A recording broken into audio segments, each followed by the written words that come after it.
श्री रामचंद्राभ्याम नमः। आज हम गीता के दूसरे अध्याय के तीसरे श्लोक को समझने का प्रयास करते हैं। पहले इसके पूर्व की कुछ बातें समझ लेते हैं कि यह श्लोक किस परिस्थिति में कहा गया है। पहले तो भगवान ने कहा है। वहाँ की परिस्थिति ऐसी है कि अर्जुन धर्म युद्ध को पाप व राज्य सुख लोभ देने वाला मात्र मान रहे। अहोबत महत पापम कर तुम व्यवसिता वयम, इसको बहुत बड़ा पाप मान रहे। अपने भाइयों के मारने को बड़ा पाप मान रहे, ऐसी दशा है। फिर शस्त्र त्याग कर मरना भी लाभदायक समझते हैं। यदि माम अप्रतिकारम शस्त्रम शस्त्र पाण यथार्थ राष्ट्र रणे हन्युस तन में क्षेमतरम भवे, वो मुझे मार दे तो भी मेरा हित ही होगा, इस प्रकार के उनके विचार है। मन में अत्यंत दुखी हो गए हैं। शोक संविघ्न मानस, गीता के श्लोक में है शोक संविघ्न मानस। मैं युद्ध नहीं करूंगा ऐसा उन्होंने लगभग ठान लिया है। भगवान मित्र भाव से यह बात कहते हैं। एक मित्र की दृष्टि से ऐसा भाव कह रहे हैं। क्यों? क्योंकि यहाँ पे पार्थ शब्द आया है। मित्रता की बात कैसे कह रहे? कुतस्तवा कस्मलीदम विस्मय समुपस्थित मनार्य जुष्टम स्वर्गम कीर्ति कर्म अर्जुन, इसको कस्मल कहा है उन्होंने। ऐसी स्थिति है। ऐसी में भगवान तीसरा श्लोक कहते हैं क्लेब्यम स्मगमा पार्थ नेतत्युपपब्धते क्षुद्रम हृदय दौर्बल्यम त्यक्तोत्तिष्ठ परंतप। अर्थात क्लेब्यम अर्थात कायरता, नपुंसकता को मत प्राप्त हो अर्जुन। हे अर्जुन, नपुंसकता को मत प्राप्त हो, तुम्हारे लिए यह उचित नहीं है। हृदय की दुर्बलता को, इस तुच्छ दुर्बलता को त्याग करके खड़े हो जाओ, युद्ध के लिए तैयार हो जाओ। अब यहां पर एक शब्द है पार्थ। पार्थ गीता में 38 बार प्रयोग हुआ है। पार्थ अपने आप में बहुत बड़ा शब्द है, क्योंकि ये सीधे उनकी मां से जोड़ता है कि प्रथा, जो कुंती का पूर्व नाम प्रथा था, तो ये प्रथा से जोड़ता है कि ये प्रथा पुत्र हो तुम। और भगवान अपना अंतरंग सखा मानते हैं, प्रिय मित्र मानते हैं, दोस्त मानते हैं। तो एक प्रकार से पक्के दोस्त, इस प्रकार निकनेम है वो। और भक्त भी मानते। तीनों प्रकार की कृपा होने के कारण वो पार्थ जहाँ जहाँ पर भी प्रयोग हुआ है परिलक्षित होती है। ये भगवान की मित्रता का घोतक शब्द है पार्थ। भगवान ने जब जब गीता में प्रेम की बात कही है अर्जुन को विशेष कोई बात समझाने का प्रयास किया, तब तब पार्थ शब्द का प्रयोग किया है। फिर एक और है कि इसमें माता कुंती का संदेश भी छिपा हुआ है।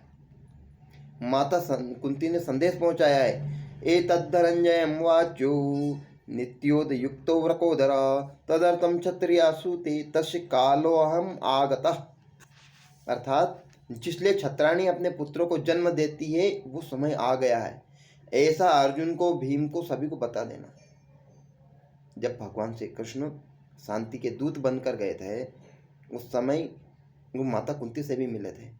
तो माता कुंती ने संदेश पहुंचाया है कि जिसलिए एक छत्राणी अपने पुत्रों को जन्म देती वो समय आ गया है, अब तुम युद्ध के लिए तैयार हो जाओ। उसके बाद ही युद्ध की तैयारियां प्रारंभ होती है पांडव पक्ष से। फिर यहाँ पे एक शब्द है क्लेब्यम। क्लेब्यम स्मगमा पार्थ। क्लेब्यम अर्थात नपुंसकता। भगवान किसी श्रेष्ठ कार्य में आने वाले प्रत्येक बहाने, वो समय का हो, धन का हो, कोई सा भी बहाना हो, उन सब बहानों को नपुंसकता कहते हैं। युद्ध रूपी ये धर्म युद्ध हो रहा है, इसमें अपनों को ही मारना है, अपने सगे संबंधियों को मारना है, और कोई कारण नहीं चलेगा। जो कारण है वो सब नपुंसकता के घोतक है। इसलिए भगवान कह रहे क्लेब्यम स्मगमा पार्थ, इस नपुंसकता को मत प्राप्त हो। किसी के मरने या मारने से कुछ भी नहीं होता। न तो युवा हम जातु नासम नौतम ने में जनाधिपाह न चेव न भविष्यामा सरे हुई मता परम। किसी जमाने में तुम नहीं थे कि मैं नहीं था, अथवा ये राजा लोग नहीं थे। ऐसा पूर्वतम मतलब जो ज्ञान का जो अंतरिम स्रोत है, उस आर्त भाव से, हृदय के भाव से कह रहे हैं कि इस नपुंसकता को त्याग करके युद्ध के लिए उठकर खड़ा हो जा। अब कार्य को अधूरा छोड़ना, तुम युद्ध में आगे आगे बीच में रथ खड़ा कर दिया सेनियोर उभयोर मध्य, तो कार्य को अधूरा छोड़ना भी नपुंसकता के उसमें गिन रहे हैं भगवान। यहाँ पे एक शब्द है परंतपा, नेतत्युपपब्धते क्षुद्रम हृदय दौर्बल्यम त्यक्तोत्तिष्ठ परंतपा, अर्थात परंतु शत्रुओं को तपाने वाले, शत्रुओं को दौड़ा दौड़ा कर मारने वाले हो तुम, इसलिए तुम्हारे लिए ये शोभा नहीं देता। यहाँ पर ये विशिष्ट स्वधर्म अपि चावेक्षा न विकम्पितु हरासी, इसी अध्याय का एक 31वां श्लोक है। वो सीधा सीधा इसके ऊपर बैठता है। क्यों कहा है ऐसा? क्षुद्रम हृदय दौर्बल्यम त्यक्तोत्तिष्ठ परम, हृदय की तुच्छ दुर्बलता को त्याग कर उठ खड़े हो जाओ।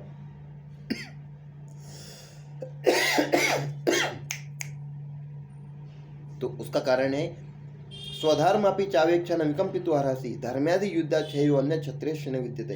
ये तुम्हारा जो क्षत्रिय धर्म है इसके अनुसार भी तुम्हें युद्ध से उपरत नहीं होना चाहिए। ये भगवान आगे श्लोक में कहेंगे, तो उसका सीधा अर्थ बैठता है। इसलिए कह रहे हैं, बोले तुम हृदय की तुच्छ दुर्बलता को त्याग कर युद्ध के लिए तैयार हो जाओ, खड़े हो जाओ। क्या आता है? क्लेब्यम अपार्थ नैतत्य उपपब्धते। अर्जुन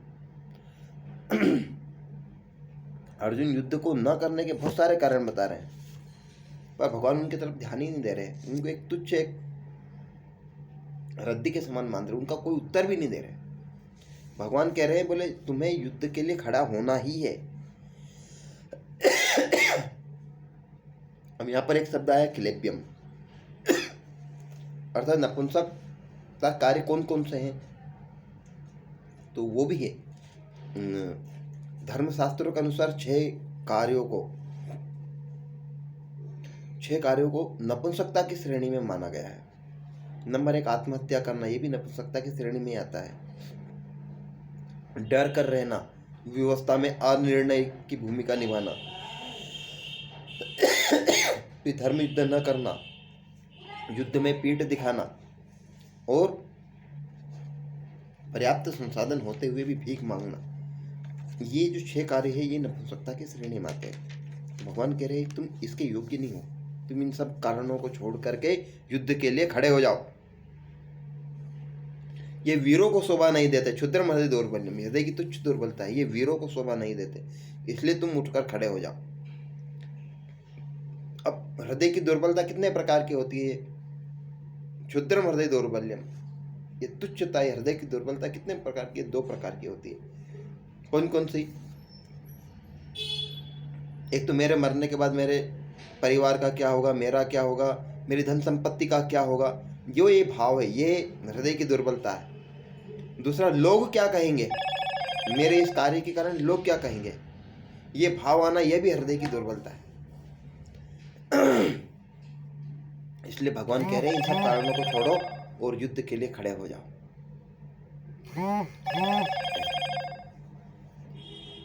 अस्तु, जय श्री राम। आगे हम 4थे श्लोक को पढ़ने का, समझने का प्रयास करेंगे। जय श्री राम।